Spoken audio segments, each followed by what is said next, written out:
suddenly your dog's fucking nuzzling my crotch. You singing, drink, and then feeling as I was trying to start like a beatboxing thing with you, and then the dog's just... trick. Yeah, we're not very good at this. Yeah, no. That's what she said. That is what she said in my dreams. I don't know if that got caught on the record. I pressed it. Who knows? We'll find out in the edit. Hello, mate. Hello. Welcome back. Yes. It's actually been a little while since we've recorded a Trek show. It's been in real life. 3 weeks. Yeah. Yeah, it's been a weird one, hasn't it? Because you had family over, so we did a double recordings here and there. And stop licking me down. That dog's licking, and the other one's gone back to the water after I was getting him to stop so we can actually record. The carnage of this show and recording in my house. In your house. Welcome to the zoo. Yeah. What have you been watching?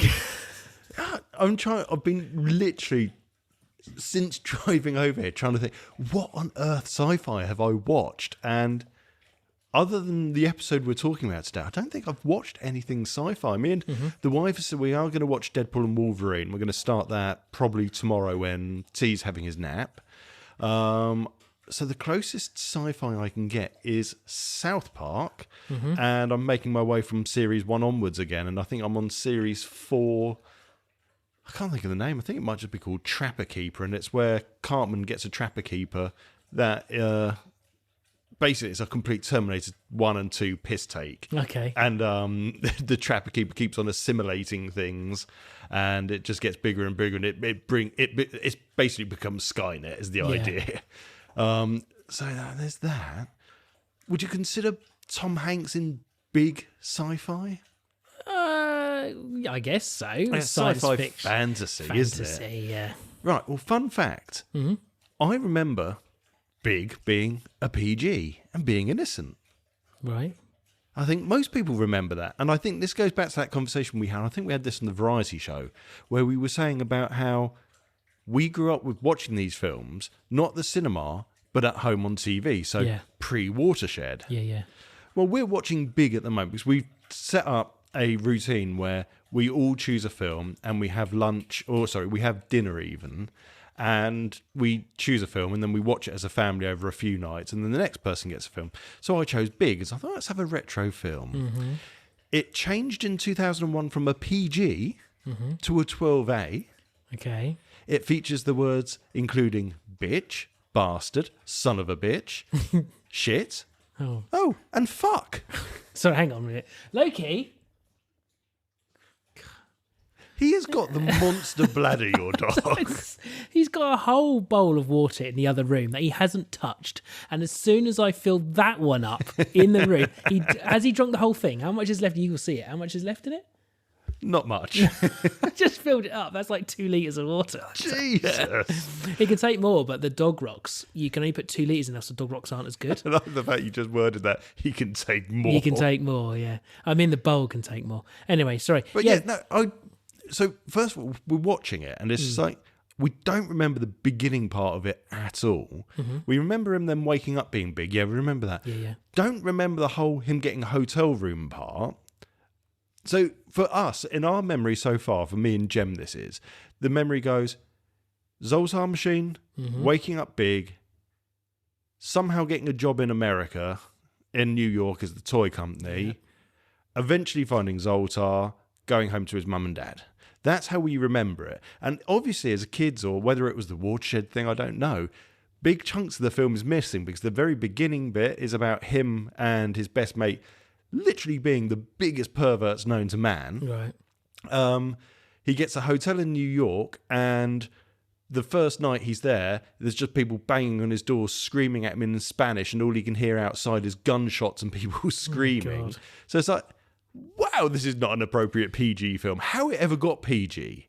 Well, especially as it features the word fuck. Well, they cut it for TV, didn't they? Like they do. Didn't they do it with Mermaid? No, but at the cinema, it had the word fuck and it was PG. Oh.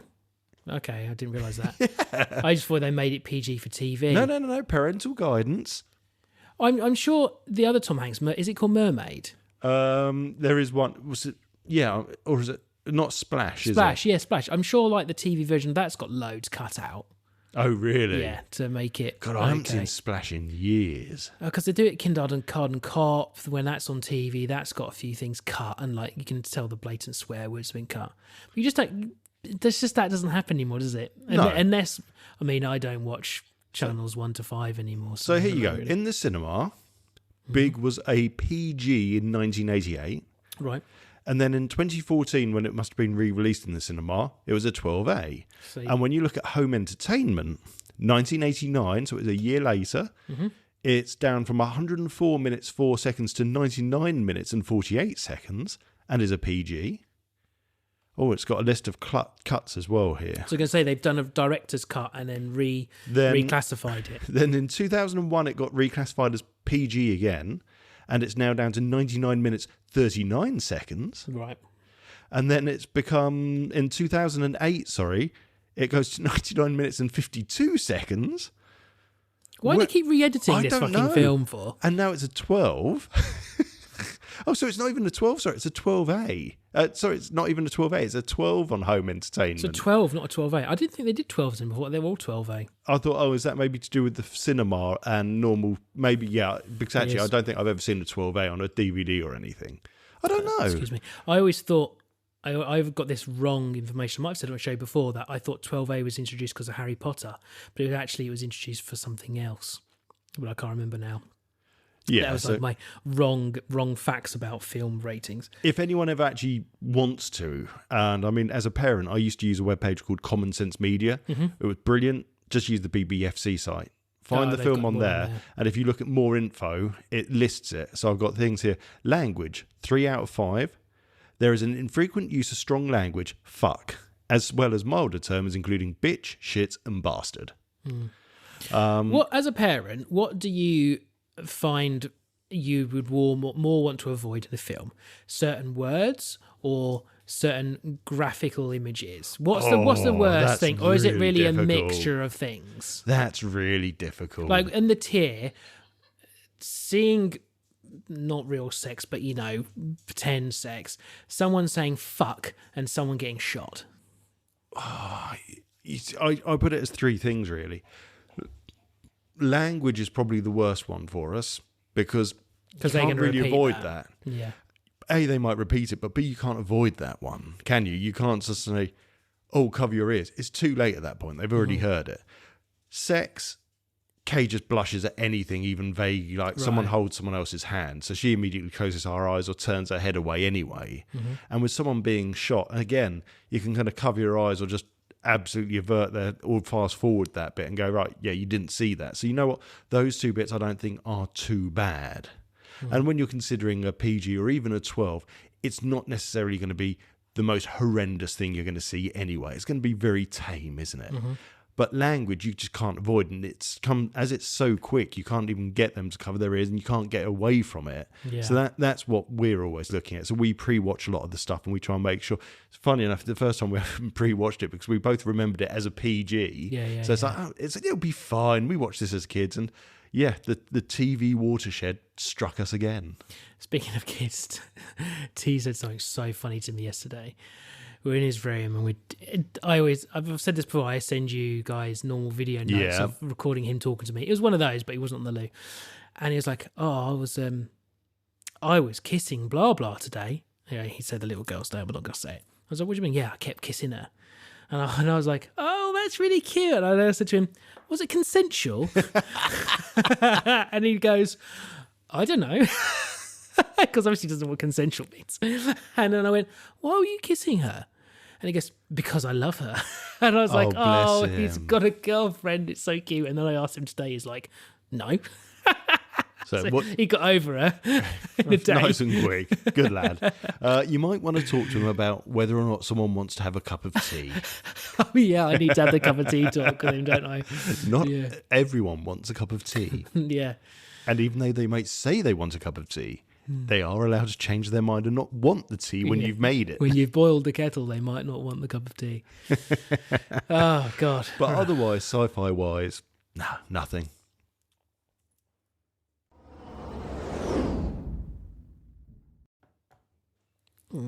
me, my turn. None. This is really boring. Yeah, I don't really know what's happened this few. Well, you've had family over the week before, so you didn't have a chance to watch anything. Oh, I mean, we did both watch Ghostbusters. Yeah, we watched Ghostbusters. And we'll talk about that another time. We're going to talk about that another time. Not sci-fi related. I binged the whole season of Kimetsu no Yaiba. A really good season where literally nothing really happens, which is odd. I wasn't bored through any of it, but at the same time, I was like... You didn't feel like it went anywhere. Well, I said that, and Karen made quite a good point of actually, well, it did, because it's completely set up the next season. You're not familiar with it, so it's hard to understand, but there's a group of people who are demon slayers, and there's a whole core of them, like a clan, or whatever, guild, and they have to kill demons. Well, they're the top brass, are called the Hashira or something like that. Right. There's I think there might be 8 of them. Someone will correct me. I don't care. Let's say there's 8. And they're like the top dogs. They're the best ones. And they're all goodies, even though they kind of draw them like they're baddies. They are all goodies because they all want to kill demons. Even though they don't get on with each other or the main character, whatever, they're all goodies. This whole season is about the Demon Slayer's sister, who has been... This isn't spoilers because this is the whole point of the show. His sister is turned into a demon and he's trying to not make her kill people, so he kind of carries her around in a backpack because they can't go in the light. It's anime. Let's not get into it. Anyway, she is now... Spoilers for anybody who wants to watch any Kimetsu no Yaiba, Demon Slayer, whatever you want to call it, for the next however long. Valencio, help me out here, please. Oh, sorry, what? Skipping ahead? I was having a nap. I find this drivel so fucking boring. Yeah. Go ahead about 4 minutes to the 15-minute 25 seconds mark. Something like that. I don't really care. She doesn't get killed by sunlight. All demons get killed by sunlight. Well, the main demon, the first demon, basically Dracula, has found this out, and he's trying to find her because they hid her away. The demons group hid her away. Well, he has now found where the demons' headquarters are, the Demon Slayer's headquarters are, and has gone because he wants to basically find out where this girl is. And the whole season is about kind of how he finds out where they are, which is takes about 10 minutes of actual clips, so not many. The rest of it is all of the other Demon Slayers getting trained individually by the different lead, 8 Harisha or whatever, I can't remember what they're called, people. Okay. That's it. That's the entire season until the last 5-10 minutes where there's a really brilliant interaction between the main demon and the main goodie, like the leader of the Demon Slayer Guild, and then a huge massive explosion and all of the goodies are running to get there first, and then right in the minute where you think they're about to kill the big demon, he does this thing and suddenly opens up this portal to another dimension where he's hidden all of his demons, because all the demons have been disappearing and they were wondering why they didn't have any demons to kill. Well, he'd been collecting them all in this other dimension, and literally the season ends with all of the main characters that you've watched throughout all the seasons falling into this, that painting where the stairs are all the labyrinth stairs, it's like that, and they're all landing and dropping into this place, and it ends. And that's the season done. I can't think of the artist that does that now. That's going to really bug me so as well. So it's all the way through. You're like, because you just really want to fight, because the fights in the anime are the best fights I've seen in anime, in my opinion. Escher. And I haven't watched a lot of anime. I've only watched a few, but it's the best ones I've seen. I think they're fantastic and they're really graphical. It's a really good mix of 2D and 3D. I think you'll see Pseudo put something on Blue Sky the other day. You might have noticed. They were saying that they don't normally like the 3D graphics in an anime, but Kimetsu no Yaiba does it really well, and I totally agree. They intermingle this kind of 3D graphics and 2D drawing so beautifully and so artistically that it doesn't bother you, because it can be like a complete 2D thing, and then suddenly you're doing this Matrix style 3D pan, or like this, they'll swing their sword and it's all 2D, but then the actual flowing water that comes off of it is all 3D and beautiful and really cut. It's funny, I remember when that sort of thing started appearing, it was really around the first few that I can really remember as kind of again, South Park, Family Guy, American Dad, started going from this very 2D approach, but then all of a sudden you'd get a scene where, I don't know, Peter's driving through the town and it's got this weird, not isometric, but it's got this weird 3D flat style to it. So it's still flat, it's still 2D, but everything is 3D modeled. And it's a really clever thing. And they did it, well, roughly to start with, but it just works. But I know what you mean. There are times you look at it and it just doesn't work. So when it has been done nicely like that, you can appreciate it. Yeah. So sorry that wasn't sci-fi. I played a few games today. I played Pistol Whip on the VR. I haven't played the VR in ages. Did that, did a bit of Beat Saber. And also on the What's Wrong with Wolfie Discord, everyone should join this, by the way. If you like their podcast, you should join it anyway. They do a Guess the Game.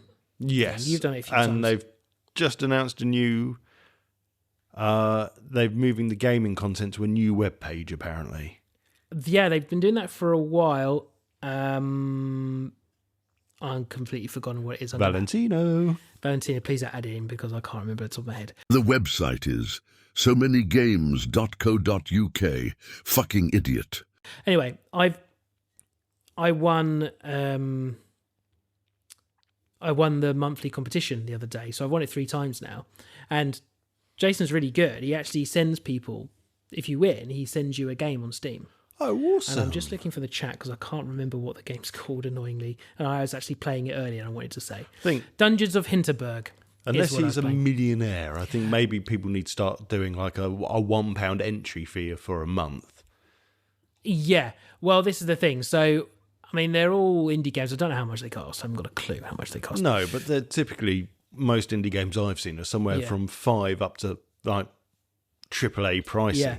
But it's really cool. It's a really cool thing that they do. Just one of the many cool things, because I really like those guys.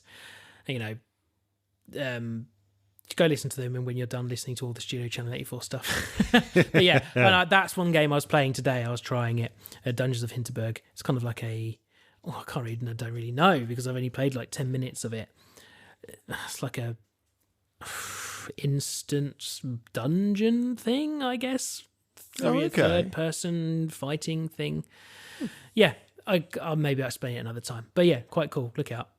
Anyway, let's go on with it. Star Trek go stuff. on then. Accessing library computer data. Star Trekking across the universe. Always going forward because we can't find reverse. Spocks Brain, Season 3, Episode 1. Where was the writer's brain in this episode? Fucking ridiculous.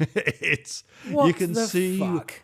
why it has attained one of the worst ratings for original series episodes. Yeah. Because it's not a good one. It's not a good episode at all. There's just so... the acting was interesting. The plot was ridiculous.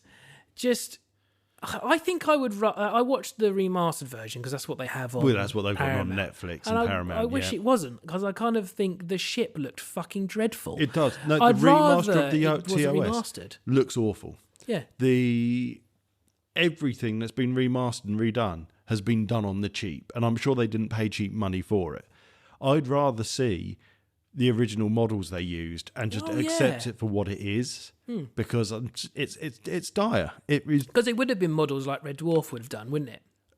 Even before that, yeah. I mean, there's an episode where the Enterprise, I can't think of which episode it is, but the Enterprise gets captured by a giant green hand, and it literally is just the model, and they have green screened someone's hand and put a green filter over it, and that is it.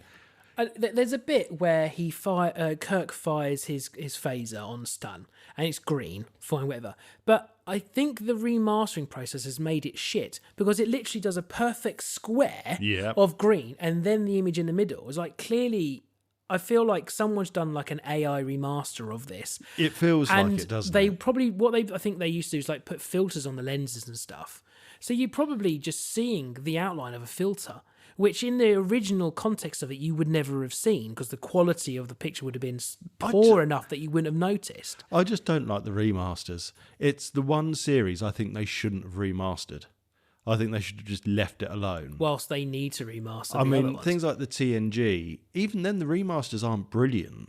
There's points when you see the planets on their view screens in the TNG and you can tell it's just been updated and thrown in there, and it just doesn't fit with what you're seeing on screen. In fact, it's weird. You know straight away it's out of place. Yeah. Yet the old one, as crap as it might have looked, it was in place, so your brain would just believe it and accepts it. Yeah. But these remasters, to an extent, have made it so it's not.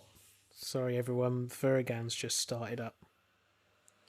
Oh, hello. Yeah, I've got him set to when you run out, go charge and finish the house. And that means basically at this time every single day he starts up again.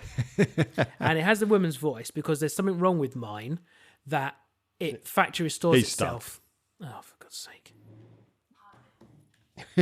he's got. Will you stop? He's wedged himself on a chair. It's all right, just leave him there, stupid bastard. Yeah, so he He has more of a brain than Spock does in this episode. yeah. So that Ferragan, he keeps factory storing himself.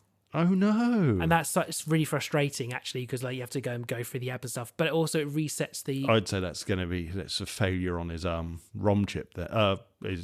Yeah, he's going to have a failure on his memory. But it means then the voice changes because I like having him on Chinese man.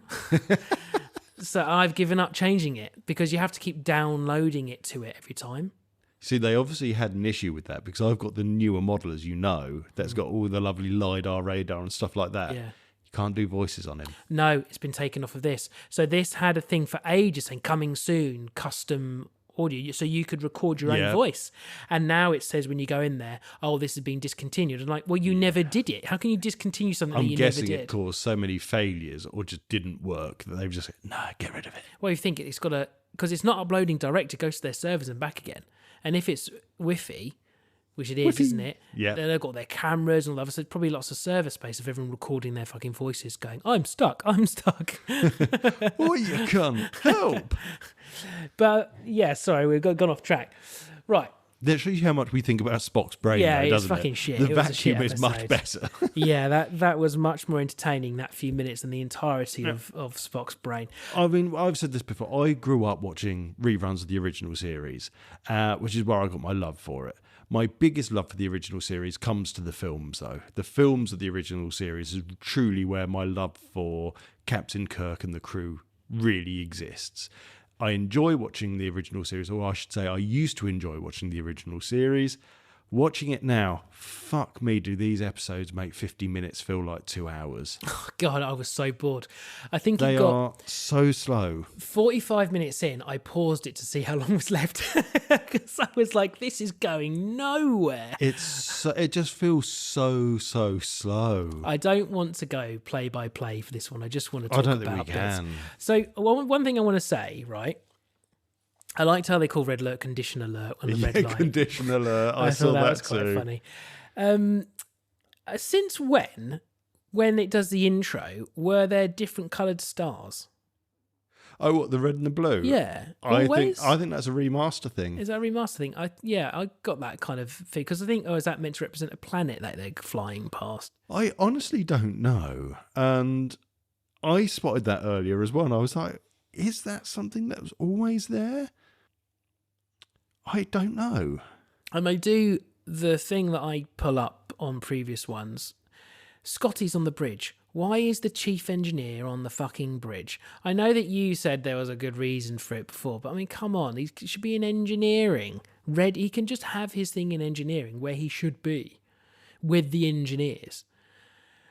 I think as well that the bridge of that ship, like we've said before, you've said it is very nautical, how they've got those things It's to look very in. nautical. Yeah. I really liked, you got next to Sulu, they'd got the thing device that comes up. raises That was up. neat. And that just looks really Do you reckon cool. there's just a lad under there with a stick pushing it up?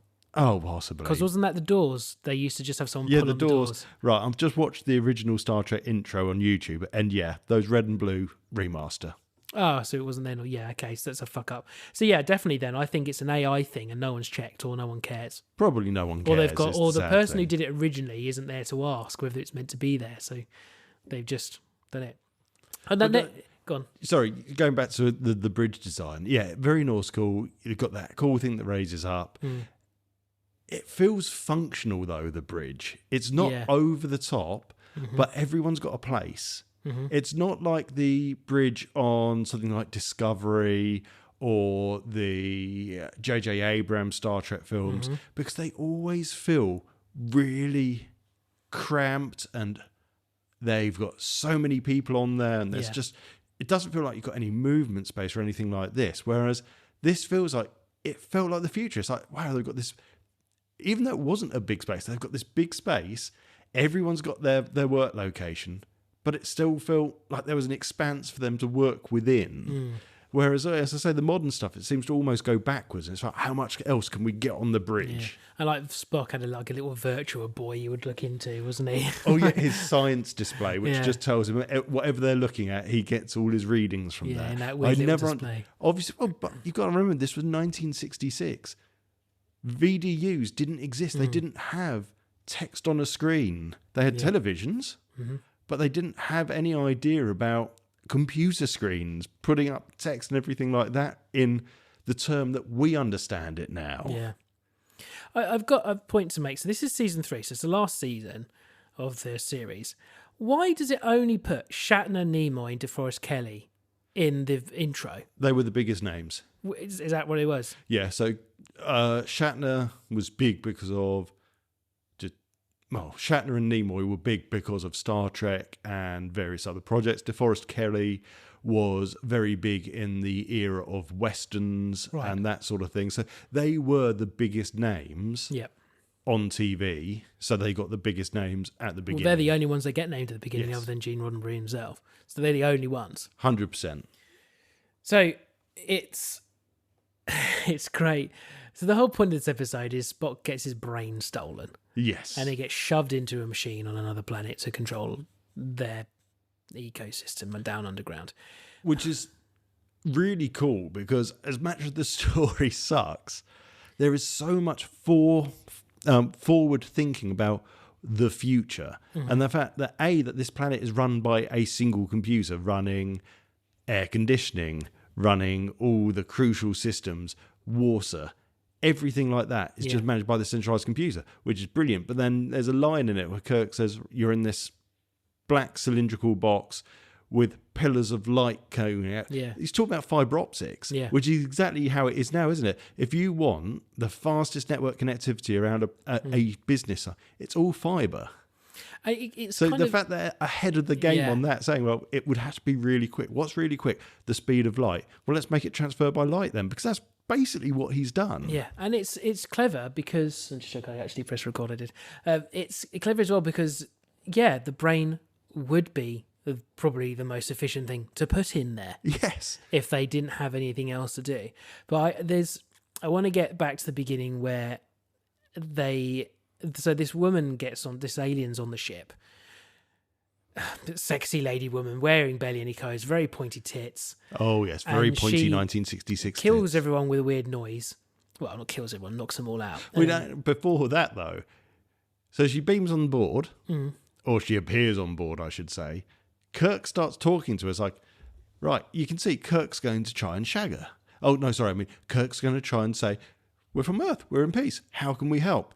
Then you get the two security guys just run in with their guns drawn. It's like, you twats. Yeah. You're red shirts. You deserve to die. I'm sorry, Shatner is in full-on lech the entire way through this episode. I was cringed every time a woman was on screen with him because I just like, that poor woman. There's one scene where he drags a woman off the ground and I thought, he's probably actually hurt her. And it looked like he hurt her because he proper drags her up. I want to see if you got the set, because someone definitely got hurt in this episode in real life. Well, one of the blokes that Shatner fights, he's not pulling his punches. He probably like knees him in the stomach. I love the fight scenes. I've got that as a note. The fight scenes in all of the original series are just brilliant. The double hand together kind of thumps down. Like no one fights like no one's ever fought. I would love to try. I'd probably end up getting stabbed. Yeah, imagine trying to fight like Hang on. I'm gonna. Oh no. Oh no. Anyway, she knocks them all out. Anyway, she's touched them up. But the scene I like is when it's got DeForest Kelly looking over Leonard Nimoy's body, so Spock's body, looking like he's from Russia with a little Russian hat on. Yeah, and it's like, what's wrong with Spock? It's like, is he dead? It's like, worse than dead. He's got no brain. Yes. Oh god. And the whole time it's like close-ups, and the music was great. That was really the only thing that sold any part of it, was the really dramatic music they always played. His brain is gone, Jim. Yeah. And this confused me, because I'm pretty sure, maybe I'll have to watch this little bit again. He says that a Vulcan can survive for ages without a brain. Hang on. Yeah, his Vulcan physique is what's keeping his body going. He says his Vulcan physique, all the nerve endings have all been chopped up and they've been neatly done. His Vulcan physique is keeping his autonomous system going. So it's keeping his breathing and his heart going. And then literally a sentence later, I've got, oh wait, his body's fine without the brain. But then all of a sudden, it's not fine without his brain because of how big the brain is. I'm so glad you picked up on it, because that really threw me. I was like, did I hear that wrong? I'm pretty sure. No. Because my note says, oh, a Vulcan can survive without a brain. That's my note. Yeah, he says Vulcan physiology. Now, and then he says, because Kirk says, how long can you keep him alive? I don't know. He says, if it was a human, indefinitely. Yeah. Mm-hmm. But his Vulcan because he's a Vulcan and they're reliant on such big brain. Yeah. 24 hours. Well, no, he says he doesn't know first. I don't know, but if I'd had to guess, 24 hours. Yeah. Which turns out to be an exact guess. Because Spock knows that later. I'm sure the doctor has told you. Yeah, I'm sure the doctor told you it's 24 hours. But yeah, I had exactly the same things. Don't say that it's fine and then say it's not fine because Vulcans rely on their big brain. I am sure there are Vulcans out there with little brains as well. Yeah. Tuvok is one of them. And how hairy are the Doctor's arms? Oh my god. Oh, McCoy is a hairy boy. He's a bear. He's such a bear. Yeah. There's a great scene on the bridge that comes up after this, and this really attractive leggy woman just walks right in front of the fucking main viewfinder. Yeah. And I just that's like walking in front of the television. It's so rude. Yeah, imagine if she did that while they're talking to someone on the viewfinder. It's like, hello? I'm chatting to him. It's just like someone's doing He's the consulate of Draconis, whatever they're playing. It was Sigma Draconis. You've got your iPad propped up on the table and you're sat back a bit and doing a FaceTime and someone just fucking walks in front of you like, come on. Now, I'm guessing you missed that bit then. So the bit that I think someone genuinely injured themselves was Nurse Chapel. Oh, that's Nurse Chapel, is it? That blonde one with Dr. McCoy. That's Nurse Chapel. Mm-hmm. And if I'm remembering right, and I'm pretty sure I am, that is the voice of the Enterprise. Oh, is it? That's Marjorie, whatever her name is, Gene Roddenberry. Was it Gene Roddenberry's wife? I think. I'm not sure. Either way, yeah. Sorry if I got that wrong, but that is the voice of the Enterprise in the future. So that is when... Anyway, they all get knocked out. McCoy stumbles to the floor. Nurse Chapel goes down, and you see her head bounce when it hits the floor. She drops herself like a fucking sack of spuds, and that's got to have hurt. Yeah, I don't really remember. I remember all of their dying, well, I call it dying, their falling over scenes are so fucking dramatic. By the end, they really ham that whole fucking shit up, and it's just like, come on, lads. So I've got a question for you. So they're chasing after the brain stealer. Oh, yes. Spocks Brain stealer. How many hours are they following the Ion Trail for? So they've got 24 hours, and then by the time they get to Sigma Draconis and the three planets that they're trying to decide between, they've got 8 minutes, 8 hours, 45 minutes remaining.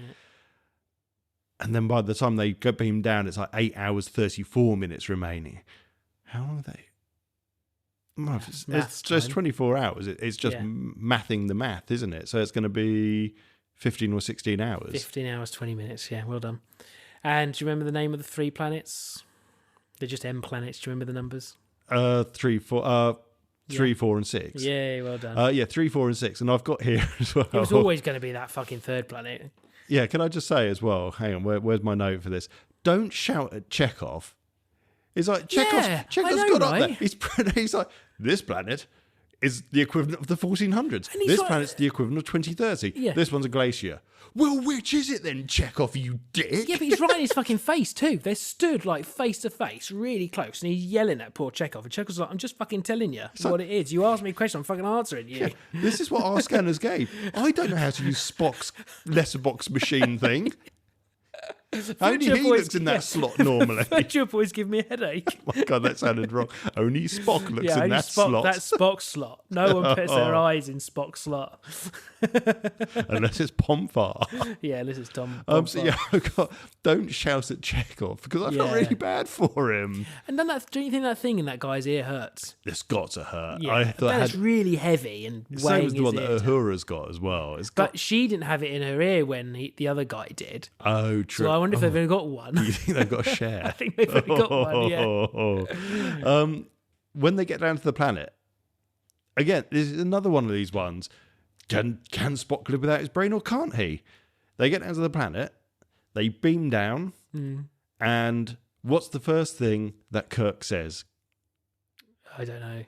Set your suits to 72 degrees. Yeah, I wrote so wait, that. their uniforms have built-in heaters. Where have I put that? Oh, yeah. They can set their clothes temperatures. Which is They're all cold. They knew it'd be cold. Bring a coat. Well, no, but if their uniform's got a suit, got heaters built in, brilliant. Okay, I've set my suit to 72. Nice. They then go down underground. Chekhov's like, well, we might as well be comfortable.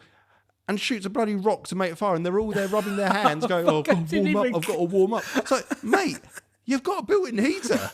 Just crank up the thermostat a little bit. That completely passed me by. My comment was they'd perfectly find trees there. Just get the trees and burn the trees. Yeah. Captain Kirk returns to the surface. We've got Spock. Chekhov, what have you done? The surface of the planet is burning. You've got the morgues running about screaming in agony from severe burns. It's so funny, isn't it? And I was like, I also thought, well, there's 2 red shirts here I don't recognise. How long before they die? But they didn't die, did they? They just kind of weren't in it. That's it. I've got, I did have here, did I not put it? Oh, is that an unnamed red shirt I spot? And then at the end of it, he didn't die. Yeah. And it's like, it's really convenient that all the cavemen speak English. Really convenient, isn't it? I've got English-speaking race. Perfect. It's so convenient. So useful. Because they don't even say, a translator or anything, because they don't have a universal translator. That's what Uhura's there for. That's what Uhura does. Yeah. Absolutely. So fucking convenient. Firstly, that they all look like humans, and secondly, they all speak English. And they've all got beautifully tailored clothes as well. So the idea of this planet is all the men are on the top and all the women are underground. And the women are being looked after by this machine and all the men are dumb fucks on the surface. So that's basically what's happening. This is one of the TOS episodes that influenced Futurama. Mm-hmm. So there's the Futurama episode where they land on the planet of the giant women who... I wrote, is this a snoo planet? It's the snoo planet, basically. Pain or pleasure, the computer. And at the end of that episode in Futurama, you realise it's just this robot that begrudges men hiding in a closet. How funny. There is another TOS episode, I'm pretty sure, that has a very similar outline to it.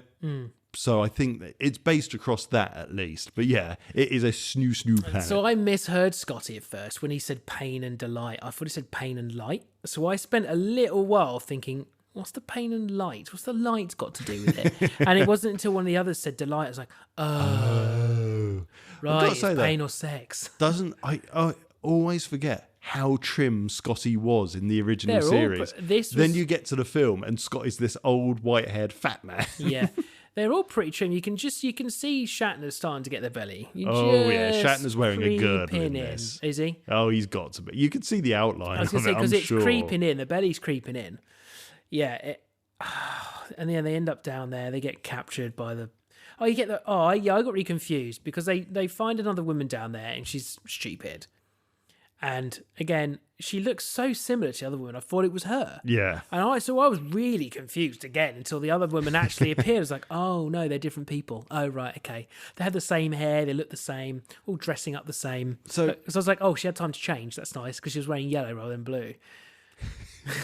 What I found funny is literally we get down and my notes literally stopped after they wake up with the IED strapped to each of them. I've written down. Yeah. The weird green belt, whatever colour it was. Literally up to that point and the fight, I then didn't have any notes after that because it's just like it doesn't seem to go anywhere. Okay, I've got a fucking clear note.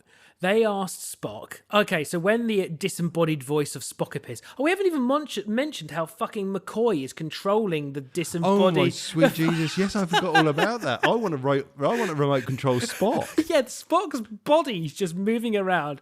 I think it was like, where's the Xbox controller? Why are they using an Xbox controller? He's using what looks like just a weird rectangle with squares. It's like the bloody clicking every time he makes him walk. It's click, click, click, click, click, click. But what makes me laugh is it's like, it's obviously got this rotary dial on it. It's like a Pong dial. And then there's, I'm guessing, typewriter keys that they've glued onto it. And I've got to say, I'm so glad McCoy and Scotty made a button to make Spock sit. Yeah. Because you know what? Oh, right, we better get the remote control for the brainless person out the cupboard because we have one of those. Yeah, the thing is, right, hang on, look, we've got walk, we've got turn, we've got grab wrist, we've got press button, we've got sit down. It's fine. He's had to program the whole time they've been away before he gets beamed down. He's been macro programming all the different minutiae of Spock's possible instances that he might need to move. The instructions are from Starfleet. They unbox it. Please remember, this requires programming per species. It's like, no, it's fine. You stick it on Spock, press a button. That's what the Doctor, clicking noise is. You've given Spock a bit of a boner there, mate. Yeah. Oh, bollocks, I knew I hadn't programmed that button. It's like how the TARDIS makes that noise because they haven't taken the handbrake off. It's the same deal. That's what the clicking noise is. He hasn't taken Spock's handbrake off.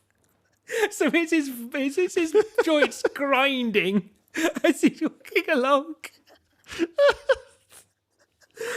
The thing is, later on, Kirk gets hold of the remote. He's never seen this fucking remote in his life, but he can control Spock. And make Spock perfectly grab this woman's wrist, press the button.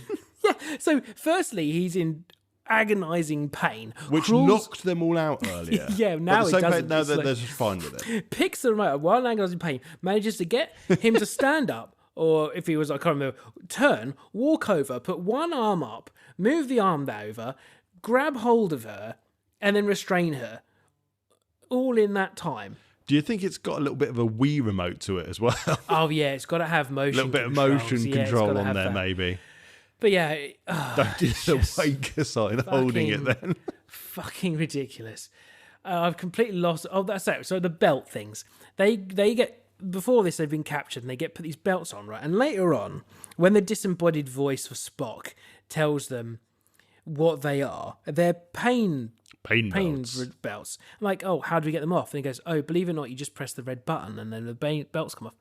They never take the fucking belts off. No. He means the red button on the wrist, not on the belt. Oh, but there's a big, massive red button on the belt. That's why he makes it grab the wrist and press the red button on her wrist. Oh, fuck, I missed that. Oh, my God. The belt is a big green disc with a red button in the middle. Yeah, to be honest, I would be really tempted to go, McCoy, come over here a moment, mate. I'm not going to press my own, but I'll press McCoy. What does this do? Beep. But that's what I got from because, he just says, it's just the red button. He doesn't say wrist, and you're looking at... No, but that's why Kirk says, yeah, we know about the red button, because... Oh, because he's been seeing her press the button. They're just wearing a big green belt with a giant red fucking button in it. I can see the confusion. And the way Spock says it, he's like, well, it's actually you just press the red button. it's like, well, press the fucking red button then. Take your belts off. That's what I was thinking the whole time. Like, take your fucking belts off. Okay, well, fucking hell. I feel like an idiot for that one. Dear. But yeah, remote control Spock. Great idea. Just Oh, I don't know, actually. Is it a good idea? When we know that they also have that like black wheelchair that Pike rolls around in after his accident in the original series with the little red beeping light. They could just start Spock in there and driven him round. Well, yeah, with their Spock Box 360 controller, they could have just moved fucking Spock wherever they wanted. It needs analog sticks. I want to know what the startup sound for Spock is. It's the Spock Box Hang on, 360. turn him on. Meow. You just see his lips making the noise. There's no. It's fucking ridiculous. Oh no! It's a red ring of death. Yeah.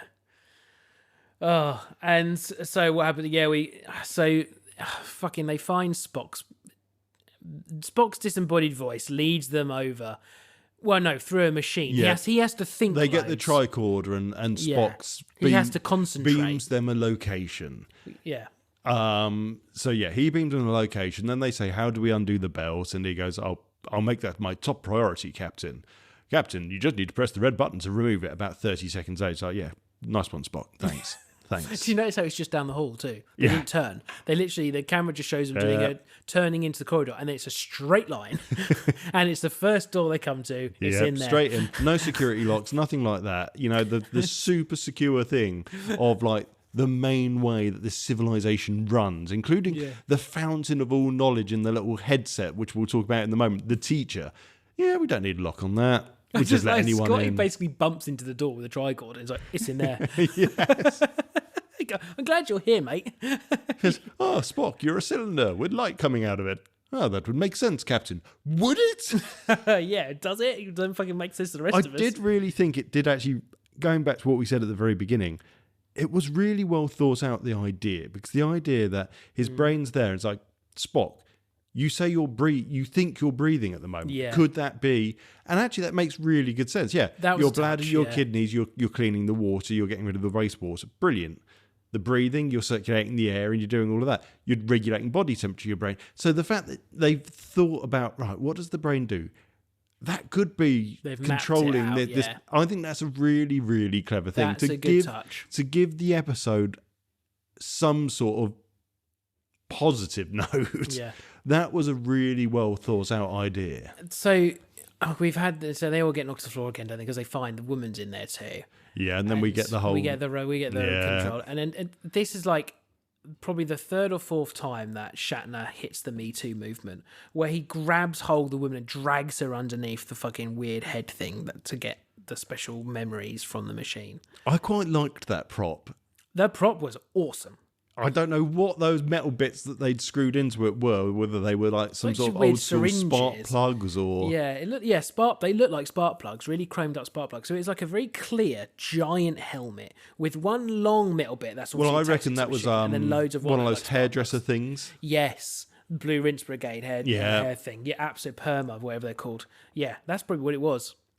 That would make sense. That's what it is. And then, it looked futuristic. Yeah. And I really like the idea. And again, I'm guessing Red Dwarf stole the idea somewhat in what's the episode called? Is it Mind Swap, the episode? Basically, one of the Scutters rewires Red Dwarf and they trigger the auto-destruct by mistake when Lister orders a toffee crisp and a milkshake. Mm-hmm. And I think it's Mind Swap.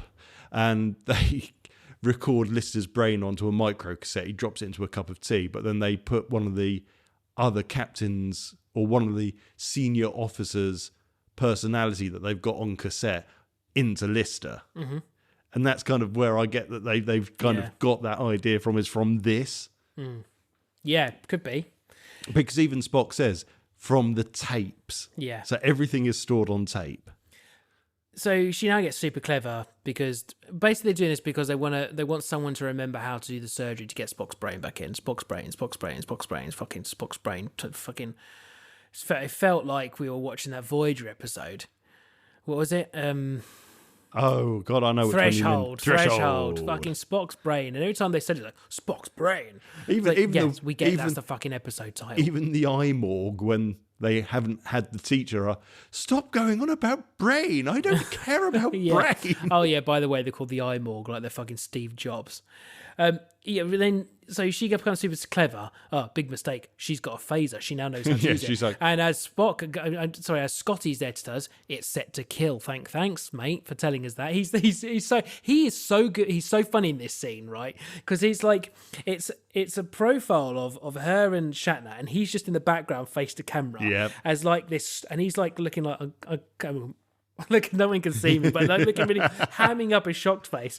And there's a bit where they get the phaser off her, and the way he does it, he pretends to faint, which is so funny because he's just like, ugh. And then as she turns to him, Shatner just grabs the gun, and he just like, and then instantly Scott is like, yeah. It's like they've planned this. I know they've got pre-planned ham acting. Yeah. It's like, Captain, if we're ever stuck in this position, I'll pretend to faint. And when they look at me, you snatch the gun. Yeah, which... Right, let's practice it. We haven't got a holodeck. They don't exist yet. Yeah. Yeah, and then I my note is just kill her and put your own head in it. Before we've even got to anyone else, just shoot her and put your own fucking head in it. What does it matter? They're clearly humans. They speak English. They look like you. Also, bear in mind, they're like, it'll last 3 hours. Yeah? They've got about 4 hours for Spock's brain at this point. So why not stick McCoy in it, wait half an hour, and then get maybe Nurse Chapel in it as well, or someone else in it, just so in case it starts wearing off McCoy quickly, you still got that additional half an hour with whoever else has gone in it after him. Okay, why does it need to be them? It gives them all the knowledge because the woman who took his brain out wasn't a doctor. To be fair, I agree, and I'm surprised that Shatner didn't want to make it all about him, because apparently he was very much about, I'm captain, therefore I should be kind of... Well, the actor was saying that all the time. Always be the lead, and everything should be about me. So it really surprised me that Kirk didn't push his way into it. It's like, I can't risk the doctor. I'll do it myself. It's funny he thinks that, because I personally think it should be the opposite. I don't think the captain should be going fucking anywhere, because he's the captain. But that's the point, isn't it? And that's what you get from TNG. Riker's job is to stop Picard from being a dick and getting himself killed. Yeah, so then Bones goes in it. It works. He starts forgetting. And then you get the really... This is quite a fun scene. I liked the shit editing and stuff of the sweaty face close-ups and all that kind of stuff. And then, he forgets, obviously. And then Spock has to tell him how to do it. And it's like... Oh, I'm going to sneeze. Sorry, excuse me. Yeah, then they... Yeah, it's like, Spock, walk me through these last bits. I'll tell you when you've got them right. That's my finger. That's my blah. That's my blah. No, McCoy, that was my penis. Yeah, that's my cock. That's still my cock. McCoy, that's still my cock. This Vulcan physiology, Jim. They've got 300 nerves for just the penis alone. God, didn't know Spock had 700 cocks per nerves. I've got to get them all in the right order. And Spock's going, no, that's cock 3. No, that's cock 17. That's 681. Can you imagine? 3 months later on the Enterprise, knock on med bay door. Doctor, come in, Spock. What can I do for you? Well, since my brain was removed from my body and put back in, I've been suffering premature ejaculation. No, it'll be... I'm sorry, Spock. Did I not join up something properly? It'll be spunk comes out his eyes when he cries. Shit like that. I go, you've mixed up the fucking wires, dude.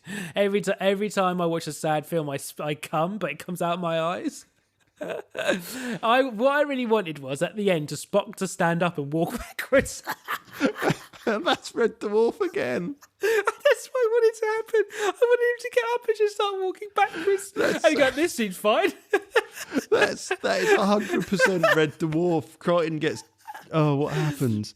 They put Crichton back together, or Lister puts Crichton back together. He stands up and off he walks backwards. I was really waiting for that as well. Oh, that would have made it.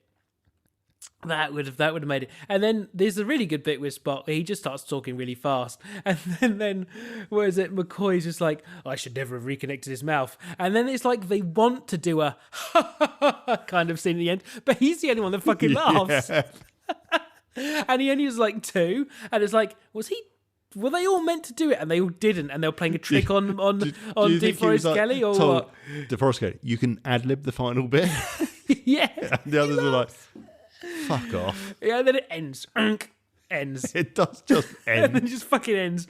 And we've had fun talking about it, but that episode was fucking shit. Oh, Spocks Brain. Oh, fucking Spocks Brain, fuck off.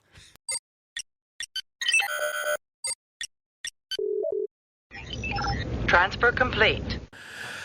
Okay, I find that we always seem to find the fun by the end.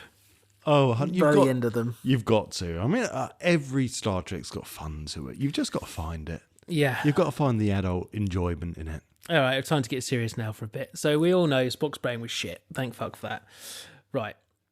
The Untitled Trek Show. So this actually was the penultimate episode of the Untitled Trek Show. It was.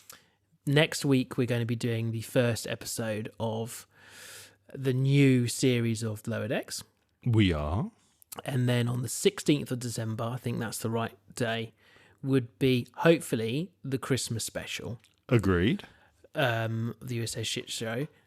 If it doesn't come out that day, it's probably because I just edited it late and it'll be around that day. It's going to be around that day. I'm not going to give myself such a massive, firm deadline because I want to get it right, but that's the day it's meant to come out. So hopefully it does. But after that, they're then going to have a break. We're going to do one episode break. So that'll be the 30th of December, I think is the day. There'll be nothing. Unless I put out the last compilation of shit show stuff.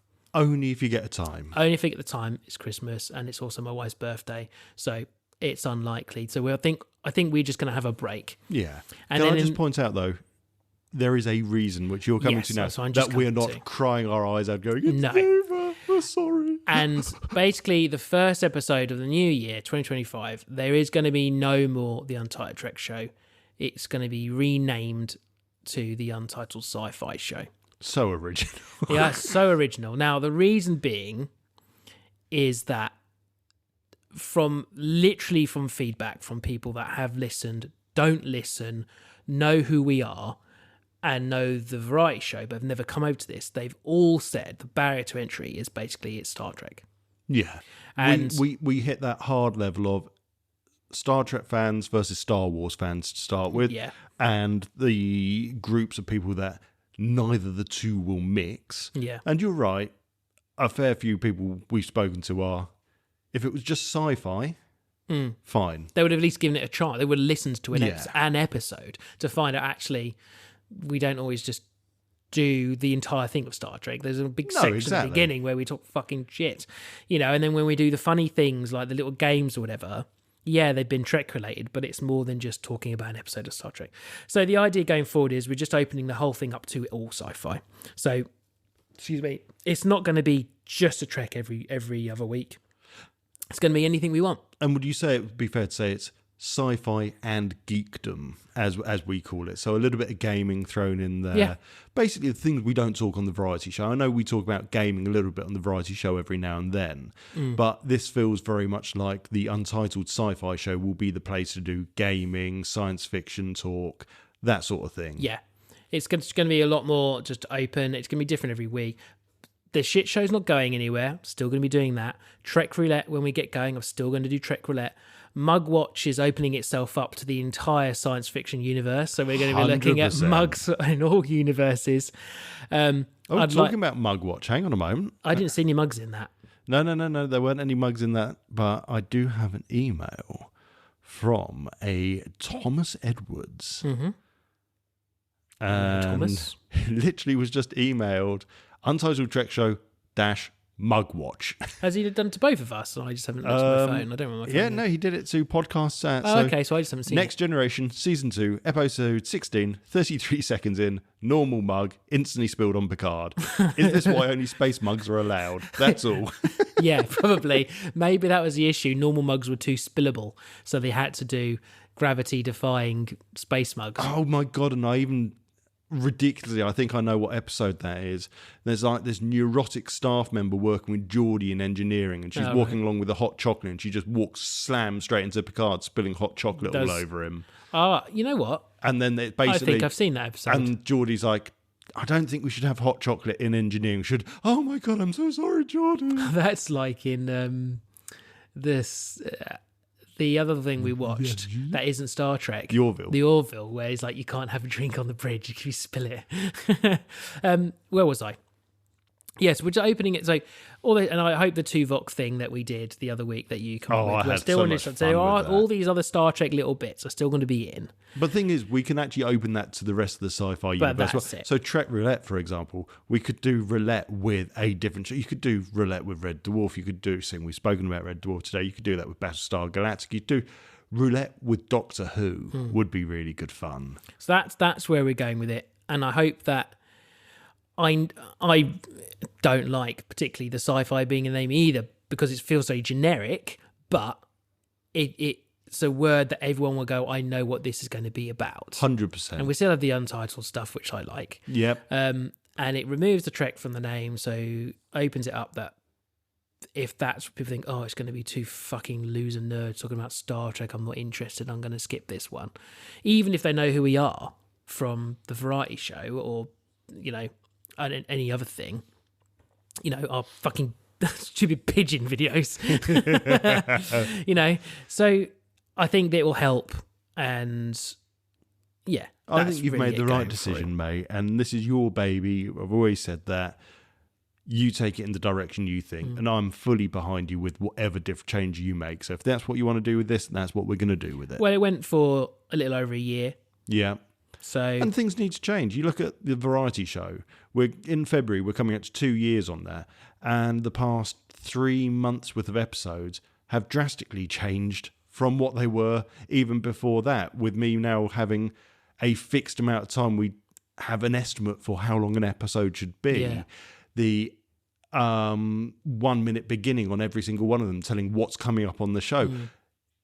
It's natural to have to grow and to get the right level. And if you think now we need to make these changes, then let's make these changes. That's it. Like we did that. We did name change for the variety show because it used to be called the Channel 84 variety show. Correct. So we did a slight name change there. We changed all the branding. You changed the structure of the show, and we did try a few things along the way. We've tried so much with that. As that. soon as you did change it to what we do now, we got a bump up in the kind of numbers and the kind of, it felt right too. It didn't feel like we were kind of forcing anything. It feels good what we're doing. Yeah, it feels natural at the moment. And I think a part of it is you've got to be willing to just go to understand what is and isn't working. And even if you do really love something and it's just not working in some way, for the greater good, you've got to make a change somewhere. Yeah, and the thing is, we're not giving up. That's the main thing. We don't want to walk away from this. Yeah, I think so. If a change is what's required, then that's what we're going to do. I could have easily said I'm not doing it anymore because it's just nothing's working.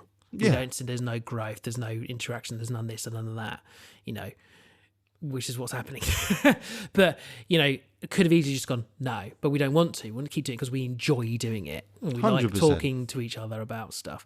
So, and this also now gives you an excuse to do an episode on Demolition Man. Yes, you know what? I did think that. I did think that. I think twins. we can do. Because that's is that going to count as sci-fi? Of course it is. Oh, we could do a watch along of twins. Hang on, I'm just going to go have a wank. And Junior. Command functions are offline.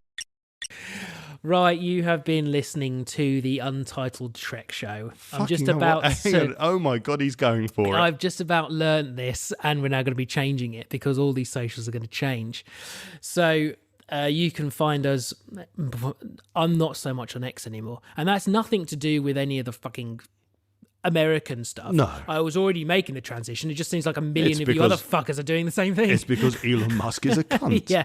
So follow us on Blue Sky. If you search for the Untitled Trek Show, I don't know how you really search in Blue Sky, but you say the Untitled Trek Show, we're there. It is all on the channel84.co.uk, along with all the other Studio 84 goodness shows. Who Takes Socks Off, Lightly Used, and obviously the variety show. You can email us at podcasts@channel84.co.uk, me directly, Rob at channel84.co.uk, TJ at channel84.co.uk. Yeah, that's it really. We've got Facebook, Instagram. Yeah. We'll still be posting to X, just to make you aware. We are using something called Buffer, really simple. You create a Buffer account for free. You can have 3 social media accounts connected to that. So for example, mine is X, it's X, Blue Sky, and Threads. Yeah. My Threads is connected to Instagram and Facebook, so it appears on those when I post to Threads. It means just on Buffer, I'll put my social media post. You'll all see it because it will go to each of those. So if that's where you prefer to find us, those are the social medias to look Yeah, at. I haven't made a threads for the Trek show. Oh, wait. Yeah, it's even they're starting to burn now with bots and just spam, so it might be worth avoiding. So I check X in case people message me because I do get messages on there. But if I'm posting normal random shit, it'll be on Blue Sky. Absolutely. That's it. And the trailers will go on X. Yeah. That's Makes it. sense. Love you. Love you. Bye. Bye. Thank you for listening to the Untitled Trek Show. This station is now shutting down and will be back in 2 weeks. May the Force live long and prosper inside of you.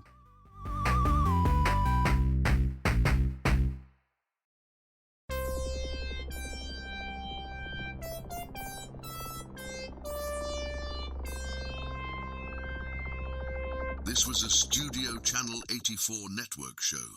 To find more, head over to channel84.co.uk now.